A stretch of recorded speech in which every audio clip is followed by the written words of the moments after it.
Welcome to cooking it simple. ഞാൻ ജെസ്സി. ഇന്നൊരു hot milk കേക്കിൻ്റെ റെസിപ്പി ആയിട്ടാണ് വന്നിട്ടുള്ളത്. നമുക്ക് ചായക്കൊക്കെ കഴിക്കാൻ പറ്റിയ നല്ലൊരു സ്പോഞ്ച് കേക്കാണ് ഇത്. നല്ല തിളച്ച പാല് കേക്ക് ബാറ്ററിൽ ഒഴിച്ചിട്ടാണ് ഈ ഒരു റെസിപ്പി നമ്മൾ ചെയ്യുന്നത്. അതുകൊണ്ട് തന്നെ നല്ല സോഫ്റ്റും സ്പഞ്ചി ആയിട്ടുള്ള കേക്ക് നമുക്ക് ചെയ്യാനായിട്ട് പറ്റും. ഇത് ബീറ്റർ ഒന്നുമില്ലാതെ അടുപ്പത്ത് വെച്ചിട്ടാണ് ഞാൻ ഈ റെസിപ്പി കാണിച്ചിട്ടുള്ളത്. അപ്പോൾ എല്ലാവരും ട്രൈ ചെയ്ത് നോക്കിയിട്ട് അഭിപ്രായം പറയണം കേട്ടോ. ഇതിനായിട്ട് ഞാൻ മിക്സിയുടെ ജാറിൽ 2 കോഴിമുട്ട പൊട്ടിച്ചൊഴിച്ചിട്ടുണ്ട്. അതിലേക്ക് 1/4 കപ്പ് പഞ്ചസാര ഇടുന്നുണ്ട്. ഇനി ഇതിലേക്ക് നമുക്ക് 1/3 കപ്പ് ഓയിൽ ഒഴിച്ചു കൊടുക്കാം. അതായത് ഒരു കപ്പിൻ്റെ 1/3 ഭാഗമാണ്.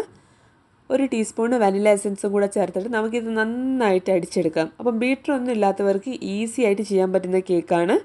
വീട്ടിലെല്ലാവരുടെ വീട്ടിലും മിക്സി ഉണ്ടാവും. അപ്പോൾ ഇതൊന്ന് ഇതേ രീതിയിൽ ചെയ്ത് നോക്കുക. നന്നായിട്ട് അടിച്ചെടുത്ത ബാറ്റർ ഒരു ബൗളിലേക്ക് ഒഴിച്ചതിന് ശേഷം ആ ഒരു ബൗളിലേക്ക് 1 കപ്പ് മൈദ നമുക്ക് ഇട്ട് കൊടുക്കാം. അതുപോലെ നമുക്ക് ഇതിലേക്ക് 1 ടീസ്പൂൺ ബേക്കിംഗ് പൗഡറും കുറച്ച് ഉപ്പ്, അതായത് ഒരു 3-4 നുള്ളു ഉപ്പും കൂടെ ഇട്ടിട്ട് നന്നായിട്ട് ഇതൊന്ന് അരിപ്പയിലൂടെ ഇടഞ്ഞിട്ട് കേക്കിൻ്റെ ബാറ്ററിലേക്ക് ചേർത്ത് കൊടുക്കാം. ഞാൻ 1/2 കപ്പ് പാല് അടുപ്പത്ത് നന്നായിട്ട് ചൂടാക്കാനായിട്ട് വെച്ചിട്ടുണ്ട്. നന്നായിട്ട് തിളച്ച ശേഷം ഈ പാല് നമുക്ക് ഡയറക്റ്റായിട്ട് നമ്മുടെ കേക്ക് ബാറ്ററിലേക്ക് ഒഴിച്ചു കൊടുക്കാം. ഞാൻ കേക്കിൻ്റെ ബാറ്റർ മിക്സ് ചെയ്യാനായിട്ട് ഇതുപോലത്തെ ഒരു വിസ്ക്കാണ് ഉപയോഗിക്കുന്നത്. അപ്പോൾ നമുക്ക് ഈസി ആയിട്ട് തന്നെ മിക്സ് ആക്കിയെടുക്കാനായിട്ട് പറ്റും.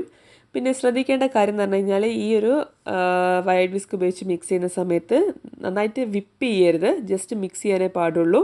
അപ്പോൾ നമ്മുടെ കേക്ക് ബാറ്റർ റെഡി ആയിട്ടുണ്ട്. ഇത് ഞാൻ ഇതുപോലെയുള്ള ഒരു റെക്റ്റാങ്കിൾ ലോഫ് പാനിലേക്കാണ് ഒഴിക്കാനായിട്ട് പോകുന്നത്. നിങ്ങൾക്ക് ഏതൊരു പാത്രത്തിൽ വേണമെന്നുണ്ടെങ്കിലും ഈ ഒരു കേക്ക് റെഡിയാക്കാം. ഇതിപ്പം 7/4 ഒരു ലോഫ് പാനാണ്. അടിയിലായിട്ട് ഞാൻ ബട്ടർ പേപ്പർ വെച്ച് കൊടുത്തിട്ടുണ്ട്, ഓയിലൊന്ന് ബ്രഷ് ചെയ്തതിന് ശേഷം. ഇനി നമുക്കിതിലേക്ക് കേക്ക് ബാറ്റർ ഒഴിച്ചു കൊടുക്കാം. അപ്പോൾ കണ്ടല്ലോ, നല്ല ഈസിയാണ് കേക്കിൻ്റെ ബാറ്ററൊക്കെ റെഡിയാക്കാൻ. അതിനുശേഷം ഇതുപോലെ ഒന്ന് ടാപ്പ് ചെയ്ത് കൊടുക്കുക. ഞാൻ അടുപ്പത്ത് വലിയൊരു പാത്രത്തിൽ കുറച്ച് ഉപ്പ് ഇട്ടിട്ട് ഒന്ന് ചൂടാക്കാനായിട്ട് വെച്ചിട്ടുണ്ടായിരുന്നു. നമ്മൾ ഇതിൻ്റെ അകത്ത് വെച്ചിട്ടാണ് ബേക്ക് ചെയ്യാനായിട്ട് പോകുന്നത്.